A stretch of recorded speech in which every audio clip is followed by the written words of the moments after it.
Hello you guys and welcome to the second series of At Ease No Media, where we discuss media related topic at ease. In this series we will be discussing about Indian press law.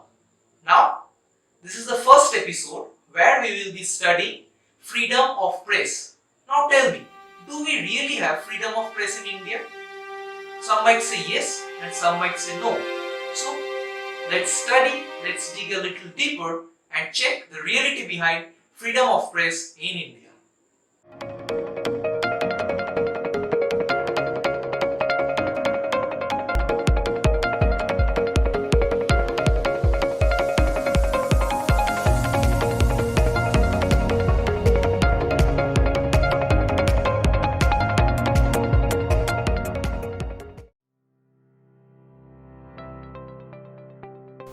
Now before I start, first thing I want to say that in India we do not have any freedom of press by the book of laws. So in this video we will be discussing about freedom of press, the history of freedom of press, Thomas Jefferson, the US President, and Jawaharlal Nehru's Code of Freedom of Press, meaning of freedom of press, Article 19.1a, Article 19.2, and finally we will be concluding with freedom of press. So let's start the video.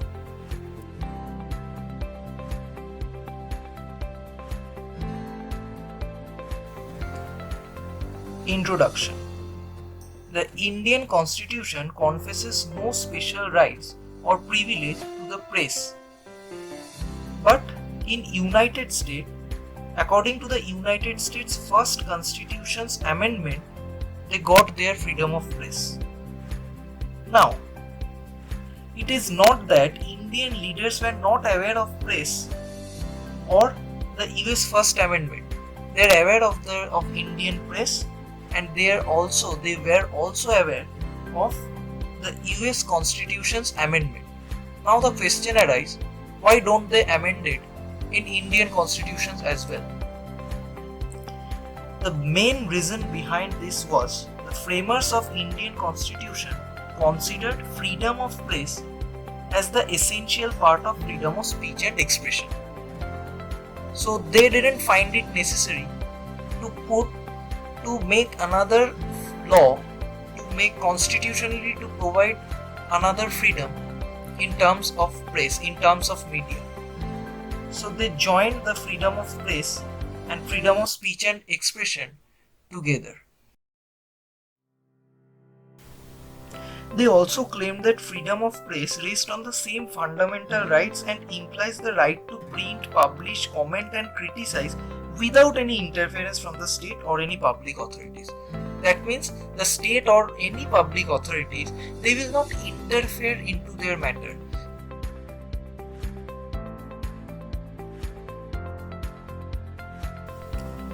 Moving on to the next part, the history.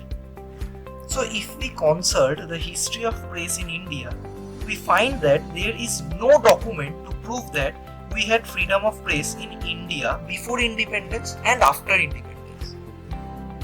Thus, some people point out to this propensity of Indian constitution to argue that we do not have freedom of press in India according to the statute.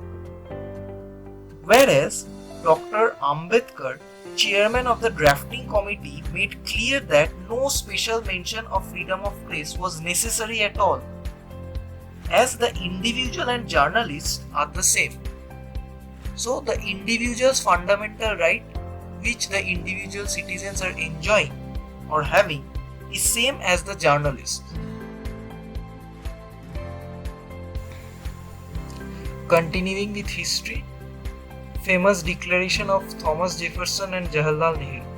Who was Thomas Jefferson? Thomas Jefferson was the third US president, and his famous declaration regarding freedom of press was, "Where it left me to decide whether we should have a government without newspaper or newspaper without a government, I should not hesitate a moment to prefer the latter." That means he preferred newspaper without a government, without the intervention of government regarding the freedom. Now similar review were made by Jawaharlal Nehru. He said, "I would rather have a completely free press with all the dangers involved in the wrong use of that freedom than a suppressed or regulated press."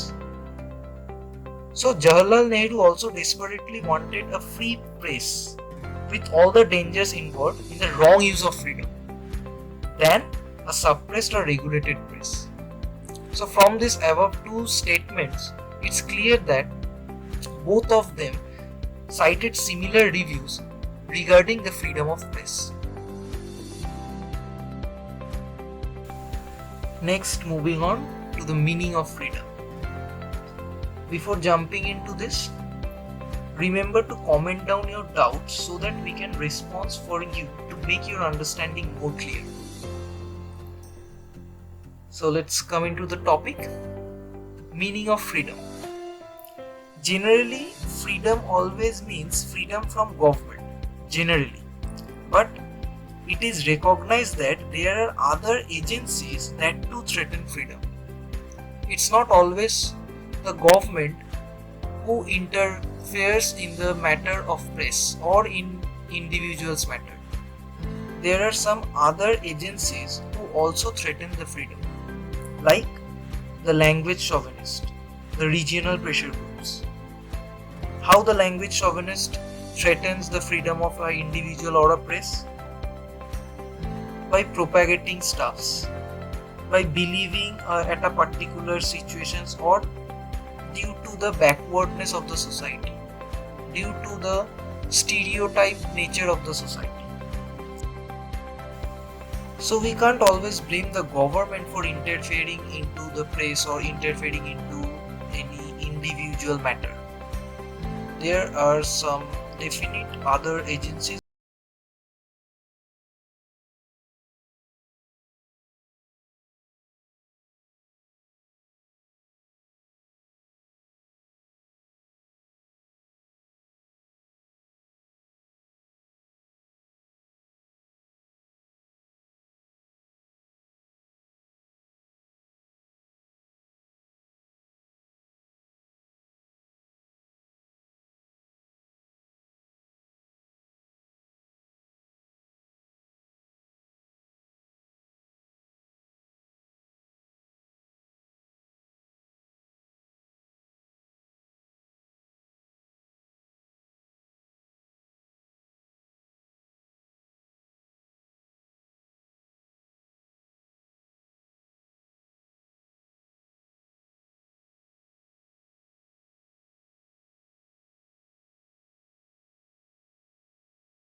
on public affairs.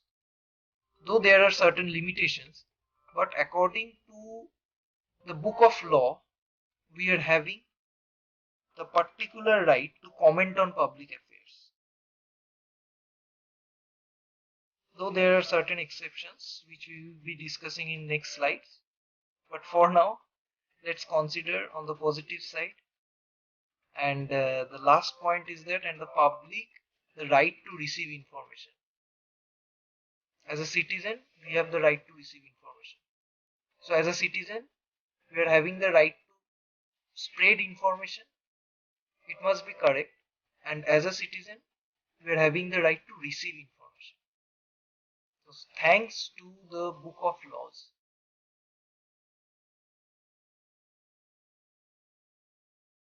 Quickly moving to the next part, Article 19.2. As we all know that every coin is having two sides. So Article 19.2 lays down reasonable limitations. What limitation? Limitation of freedom of expression. As we have discussed in Article 19.1a that we are having certain fundamental rights. So Article 19.2 mentions the limitations of that rights, of that freedom of expression. Not always we can speak whatever we want to. Not always we can express our feelings. We must not hamper the sovereignty and integrity of our own state. We must not hamper the security of the state by expressing our feelings. We must not hamper, or we must not destroy the relationship with the foreign countries by expressing our feelings. We must keep public order. We must keep decency. Our moral values must be high. We can't speak, or we can't express our own feelings before the law. We can appeal to the court of law, but we cannot contempt the court. That means we cannot disrespect the court. Last but not the least, defamation. This is for the journalist. The journalist can't defame any individual, can't harm to the image of any individual. Willingly or unwillingly, if the journalist defames any individual, then the journalist will have to face the music. Now we are coming to the end of this lesson. So speaking about conclusion of freedom of press, is in India, freedom of press is a hard nut to crack, as it has both positive and negative sides. So what are the positive sides which we have discussed? The positive side is that the people or the framers considered freedom of press as a part of freedom of speech and expression. Now on the negative side, it imposes some reasonable limits. So to preserve the democratic way of life, it is essential that people should have the freedom to express their feelings and to make their views known to the people at large. Now before independence and after independence in India, we didn't have any freedom of press. We don't have any freedom of press. Now with the adaptation of Constitution of India, the Indian citizens were formally allowed to enjoy some fundamental rights. But it is very much clear that among 7 different types of freedom mentioned in the article, there is no mention of the term press. Finally, we may conclude that we have freedom in India. Constitutionally, we are having freedom. But this freedom is not absolute. It is subject to some restrictions. We are having limitations.